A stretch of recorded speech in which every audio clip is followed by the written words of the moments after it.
नमस्कार, spring plus academy Jaipur में आप सभी का स्वागत है। आज हम पढ़ रहे हैं तत्सम तद्भव पहचानने की ट्रिक्स, हिंट, लॉजिक। तो इसमें पहला हिंट मार्क है, जिन शब्दों के शुरू में ये वाला से आधा हो, यानी से अक्षर आधा अक्षर हो तो वे ज़्यादातर शब्द तत्सम शब्द होते हैं, जैसे स्कंद, स्थान, स्वर, स्वागत आदि। और भी इसके अलावा बहुत सारे शब्द हैं। दूसरा हिंट मार्क है, जिन शब्दों में संस्कृत भाषा के उपसर्ग हो तो वे निश्चित रूप से तत्सम शब्द होते हैं, जैसे अवगुण, इसमें अव संस्कृत का उपसर्ग है। इसी प्रकार अनुज है, अधिकार है, अन्य बहुत सारे। हिंट मार्क अगला है, जिन शब्दों के अंत में या बीच में ये वाला अण हो का प्रयोग, इस अण का प्रयोग होता है, वे ज़्यादातर तत्सम शब्द होते हैं, जैसे लक्ष्मण, वणिक। अगला हिंट मार्क है, जिन शब्दों में हिंट नहीं लग रहा हो तो उन शब्दों का उच्चारण करके देखें। यदि उच्चारण में ये शब्द सामान्य बोलचाल की भाषा के प्रतीत होते हैं तो तद्भव शब्द, अन्यथा तत्सम शब्द होंगे।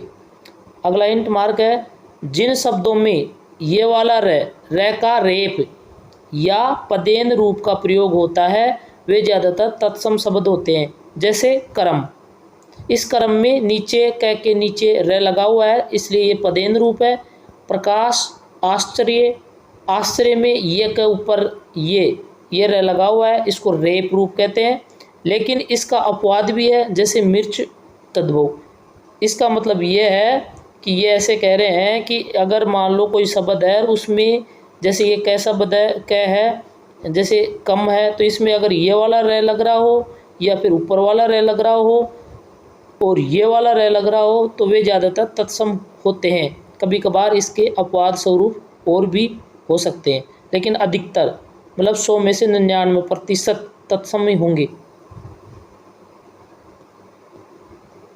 हिंट मार्क, जिन शब्दों में ये वाला ख है अक्सर हो, वे शब्द तद्भव होते हैं, लेकिन सदैव नहीं, वही 99%। हिंट मार्क, वे शब्द जिनमें आधे व्यंजन का प्रयोग होता है वे ज़्यादातर तत्सम शब्द होते हैं, जैसे उज्ज्वल, उल्लास, पुस्तक। हिंट मार्क है, तत्सम वर्ण। कौन कौन से तत्सम वर्ण है? यण है, शह, त्रह, शह, शह, श्रह, री है, वह है, विसर्ग है, अनुस्वार है और ये है।